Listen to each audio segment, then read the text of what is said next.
deflate. Hello. Yes, Praveen. Yeah, so okay.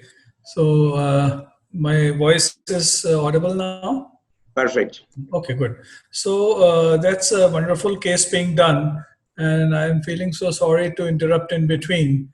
It is, quite much more interesting than doing my presentation.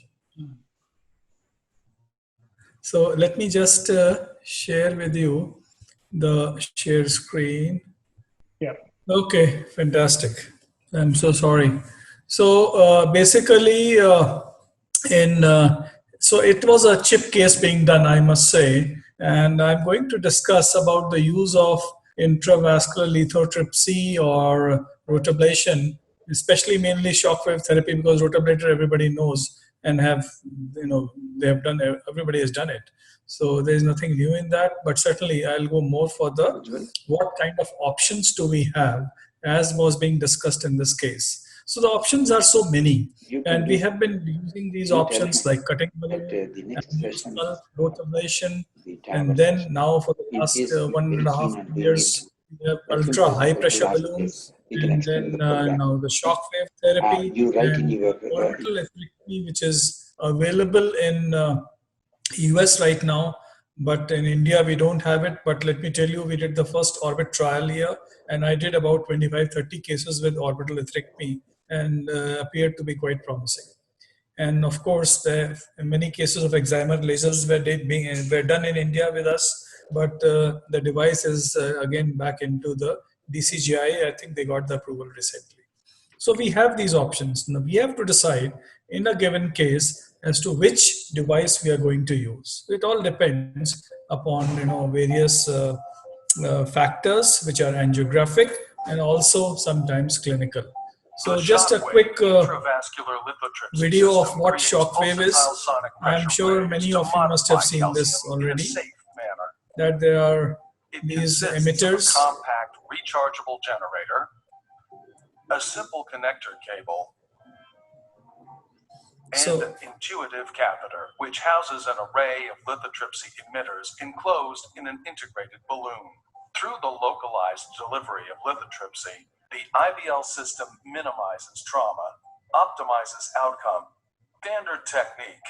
The IVL catheter is advanced and placed at the lesion using marker bands under angiography, with the integrated balloon expanded to subnominal pressure of 4 atmospheres by a mixed saline and contrast solution. The fluid within the fully opposed balloon acts as a coupler to facilitate efficient energy transfer of the sonic pressure waves into the vessel wall to reach the calcium. The generator produces 3 kilovolts of energy that travels through the connector cable and catheter to the lithotripsy emitters once per second. While other treatments can't differentiate between calcium and soft tissue, acoustic pressure waves pass through soft tissue to impact both intimal and medial calcium. With emitters along the length of the balloon, a localized field effect is created. A small electrical discharge at the emitters vaporizes the fluid within the balloon to create a rapidly expanding bubble that generates the sonic pressure waves and then collapses within a few microseconds. When the waves impact the calcium at nearly 50 atmospheres, they create. So you saw how this shock wave works. The only difference in the preparation of the balloon is that here the contrast is little more than what we use for the normal balloon dilatation. So it is 60-40. And so how do we use it? It is, you can use a 6 French or a 7 French guiding catheter, or if it is 8 French, that's also fine. And pre-dilatation is needed for extremely tight lesions because it is slightly high profile. And we generally pre-dilate with a 1.5 or a 2, and then do shockwave therapies repeatedly till the lesions give way normally. And overlapping therapies can also be done in long lesions, and the sizing is generally 1:1.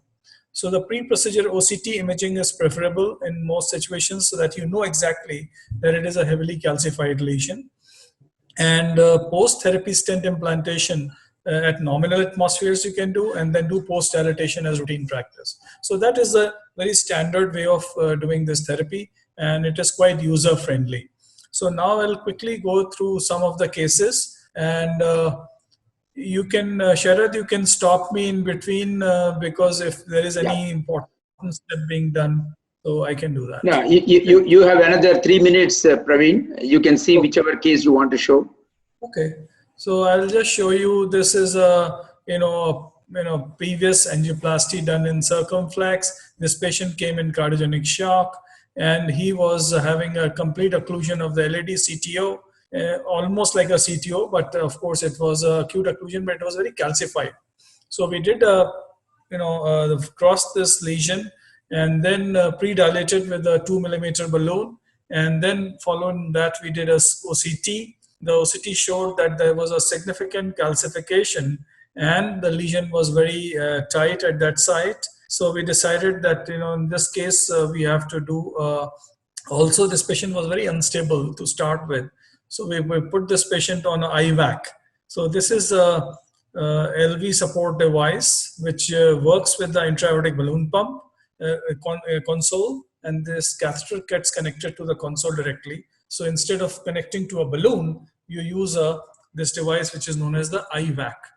And here, then once the IVAC was in position, everything is okay. We started doing the shockwave therapy. You can see that the balloon is not fully expanded. It is expanding slowly, which is a 3 into 10 millimeter balloon. After that, we do a dilatation to see if everything is, if check shot, and check shot shows that the lesion is dilated. And of course, there was dissection, which is expected. And this is the post shockwave therapy. And of course at this time the stent was implanted. That was the post stent. So we did the stent implantation and did the post dilatation using the usual 3.5 and 4 millimeter balloons, and got a very good result. And you can see here heavily calcified lesion it was, and this is the final result. So usually it is, once the lesions are calcified, we now tend to take some of these look at this, very heavily calcified from the distal left main into the mid LAD. So in this case, we decided that we might not be able to push the shockwave balloon straight away. So we decided to do a rota first, make a passage, and then after doing the rota, try to do a balloon dilatation. If it works, fine. Otherwise, we'll do a shockwave. So if we initially did a balloon dilatation, which was not completely able to dilate these lesions, so we took a shockwave balloon and we did the sequential dilatations. You can see after the sequential dilatations, the vessel opened up very well, and then we could stent this long segment from the left main into the LAD. So this is like synergizing two technologies together, where rota followed by shockwave therapy was given in this patient. So I think these are the kind of cases we have done. There are some bifurcation lesions also where we have tried this, and this was a unique case. You can see very heavily calcified LAD but diagonal bifurcation, and also there was it's a very chunky calcium at the ostium of the diagonal, and diagonal is quite big. So initially we didn't have this idea of doing a shockwave, but once the stent was implanted in the LAD and the diagonal stent was not expanding. So then that stage we did a shockwave to the diagonal stent. But at that time, when we did the diagonal stent shockwave, we also did a balloon at the same time into the LAD, so that it doesn't damage the stent in the LAD. So this is the after the shockwave, and then after that we did again a kissing balloon dilatation to the LAD diagonal. So once you are doing a kissing, so it was done like a shockwave balloon in the diagonal and a normal balloon in the LAD, and going with the kissing dilatation using shock waves. So that was something which we devised on our own. It was not done earlier in this particular manner. You can see that. Okay. And finally, we got a well opposed, fully expanded stent. And the last case I'm going to show you is in-stent free stenosis, where this patient was not responding despite 2 episodes. And you can see how many stents he has. Almost the entire RCA is stented, or the entire circ is stented. And this is like a every 2 years, 3 years, this patient is coming back. This time it was again disease in the circumflex distally beyond the stent, and also in the at the crux. So we did a dilatation using 2 into 8, and then we couldn't do a OCT in this patient because patient was not very stable. So we decided to go with the shockwave therapy using a 2.5 into 12 balloon to expand the stent completely.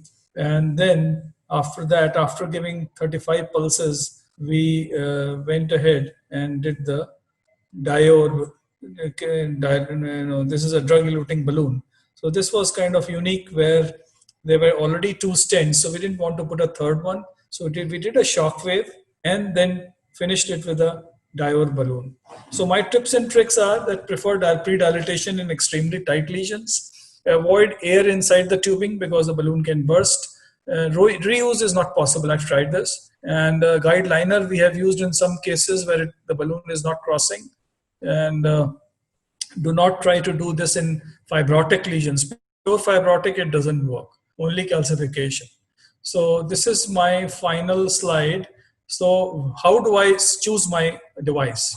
So if for a cutting balloon, it's good, it's easy. You can go in fibrocalcific plaques, cheap, not so expensive.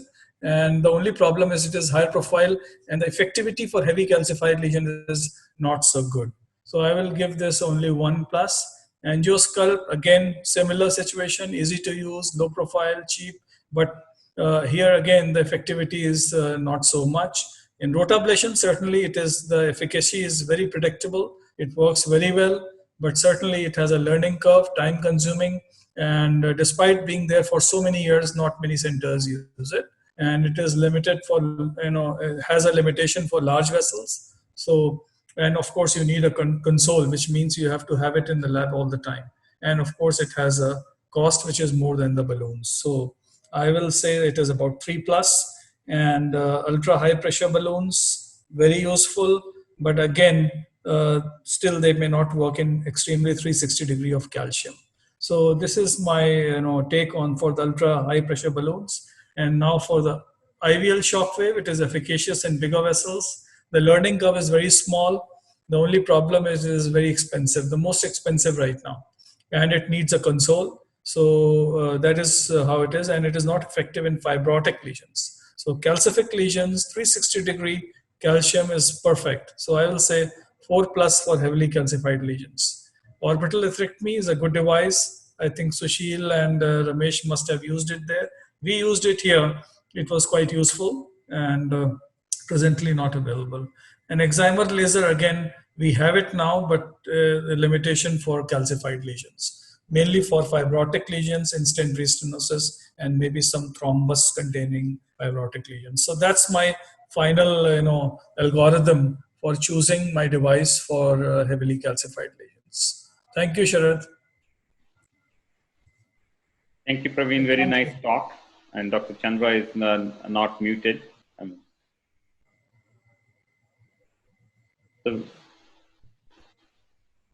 Okay, Ramesh, you have any comments to make, Ramesh and Sushil? I mean, I think this is a really great overview of all the calcified lesions and how shockwave has made an impact.